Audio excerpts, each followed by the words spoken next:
जय हिंद साथियों, स्वागत है आपका सेल्फ स्टडी क्लासेस ऐप में।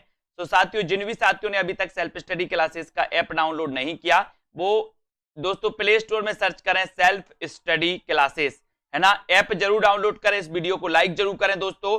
और हिंदी साहित्य का Punjab master cadre, UP TGT, PGT, junior TET, है ना, यूके एलटी, एचपी टेट और दोस्तों एच टेट के लिए बढ़िया हिंदी साहित्य का कोर्स लॉन्च किया गया है। आप कोर्स में एडमिशन ले सकते हो और अपनी तैयारी क्रमबद्ध तरीके से, ट्रिकी तरीके से कर सकते हो। ठीक है, स्टार्ट करते हैं दोस्तों आज का ये डाउट्स वाला वीडियो। डाउट्स नंबर 1, उत्तरार्ध भक्तमाल के रचनाकार कौन है।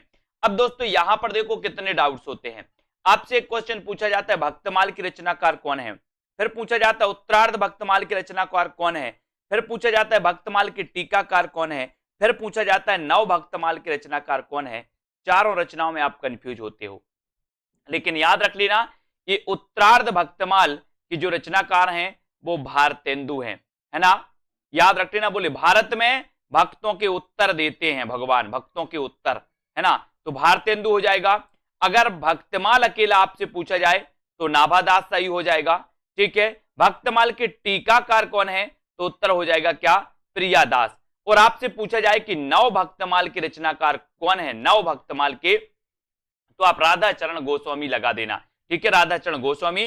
तो आपके 4 प्रश्न यहां से बनते हैं। भक्तमाल के रचनाकार नाभादास, उत्तरार्ध भक्तमाल के रचनाकार भारतेंदु, है ना। फिर आपसे पूछा जाता है भक्तमाल के टीकाकार प्रियादास, नव भक्तमाल के रचनाकार कौन है तो राधा चरण गोस्वामी। ठीक है, डाउट्स नंबर 1 क्लियर। दूसरी बात करते महापात्र किसे कहा जाता है।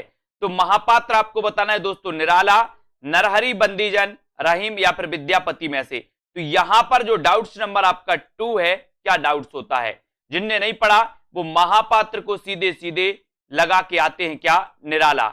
लेकिन आपको पता है कि निराला को महापात्र नहीं महाप्राण कहा जाता है, महाप्राण निराला को, जबकि महापात्र कहा जाता है नरहरि बंदीजन। बोले हम हरि के, नर जो हैं वो हरि के महापात्र हैं, याद रख लेना। नरहरि बंदीजन इन्हें महापात्र कहा जाता है और निराला को कहा जाता है महाप्राण। बोले हमारा महाप्राण निराला है, हमारा महाप्राण निराला है, इस प्रकार से। तो डाउट्स नंबर 2 क्लियर। बात करें 3 की, उसने कहा था कि रचनाकार कौन है, आपसे पूछा जाएगा उसने कहा था कि रचनाकार कौन है। तो ये तो सबको पता है कि सर ये जो कहानी है ये फ्लैशबैक शैली में लिखी गई कहानी है और इस कहानी के जो लेखक है वो चंद्रधर शर्मा गुलेरी है ना।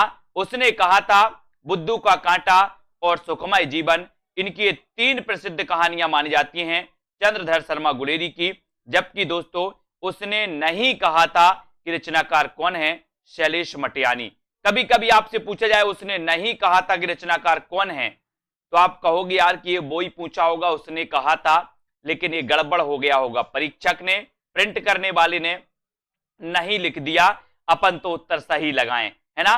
तो ये उसने नहीं कहा था, ये दोस्तों रचना शैलेश मटियानी की। और तुमने कहा था एक रचना नागार्जुन की। तो 3 डाउट्स वाले क्वेश्चन, उसने कहा था चंद्रधर शर्मा गुलेरी, उसने नहीं कहा था शैलेश मटियानी, तुमने कहा था नागार्जुन। ठीक है, क्लियर। चौथा क्वेश्चन अपन देखते हैं दोस्तों, आदिकाल को चारण काल किसने कहा। कई बार क्वेश्चन पूछा जाता है और डाउट्स में बहुत सारे लोग दोस्तों क्या कर देते हैं, गलत कर देते हैं। तो आदिकाल को चारण काल दोस्तों 2 विद्वानों ने कहा है, एक तो रामकुमार वर्मा ने और दूसरा गिरियर्सन ने। तो अब आप कंफ्यूज नहीं होना, विकल्प में एक ही आएगा, या तो रामकुमार वर्मा आपसे दिया जाएगा या फिर गिरियर्सन आपको दिया जाएगा। ठीक है, तो आदिकाल को चारण काल रामकुमार वर्मा ने भी कहा है और गिरियर्सन ने भी कहा है। ठीक है, क्लियर।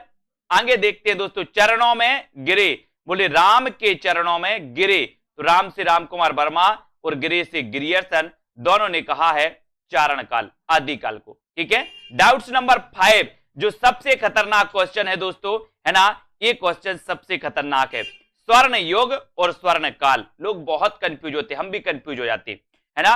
तो स्वर्ण युग किसने कहा और स्वर्ण काल किसने कहा। तो यहां याद रख लेना दोस्तों, ये मैंने आपको सुधार के दिया है कि स्वर्ण युग जो कहा है वो कहा है श्याम सुंदर दास ने, और स्वर्ण काल जो कहा है वो स्वर्ण काल कहा है किसने, गिरियर्सन ने। इसको आपको याद रख लेना है। बोले स्वर्ण के काल में गिरे, स्वर्ण के काल में गिरे, ऐसे याद रख लेना आपको। स्वर्ण के काल में गिरे तो गिरे से बनेगा ग्रियर्सन स्वर्ण काल, और श्याम सुंदर स्वर्ण युग, है ना। बोले श्याम सुंदर का जो युग था वो श्याम सुंदर युग था, स्वर्ण युग था। श्याम सुंदर का युग कैसा था? सुंदर युग था। ठीक है, तो स्वर्ण युग कौन कहेगा? श्याम सुंदर दास। और क्या? स्वर्ण के काल में गिरे, स्वर्ण के काल में गिरे तो ग्रियर्सन। ये डाउट्स वाला क्वेश्चन दोस्तों मैंने ये सुधार के आपको दिया है वीडियो, इसको देख लेना और सुधार लेना, ये बिल्कुल सही है। ठीक है, स्वर्ण युग किसने कहा? श्याम सुंदर दास ने। और स्वर्ण काल किसने कहा? ग्रियर्सन ने। ठीक है, कंफ्यूज नहीं होना, वीडियो को लाइक कर देना। और दोस्तों जो भी डाउट्स लगे आप जरूर बताइएगा, उन डाउट्स को भी हम दोस्तों वीडियो में लेकर के आएंगे। जिनको भी डाउट्स जिस क्वेश्चन में लगता है जो आपको याद नहीं हो पाते हैं या डाउट्स वाले कोई क्वेश्चन आपके हों, वो कमेंट में आप लिखिए, वीडियो में हम लेकर के आएंगे, आपको बताएंगे। ठीक है, तो वीडियो को लाइक और शेयर आपको जरूर करना है दोस्तों, और इसी प्रकार से बने रहें, लाइक शेयर करें। सेल्फ स्टडी क्लासेस के दोस्तों coaching app self study classes से जुड़ जाइए, उसको दोस्तों डाउनलोड कर लीजिए। ठीक है, तो आज के इस वीडियो के लिए बस इतना ही। जय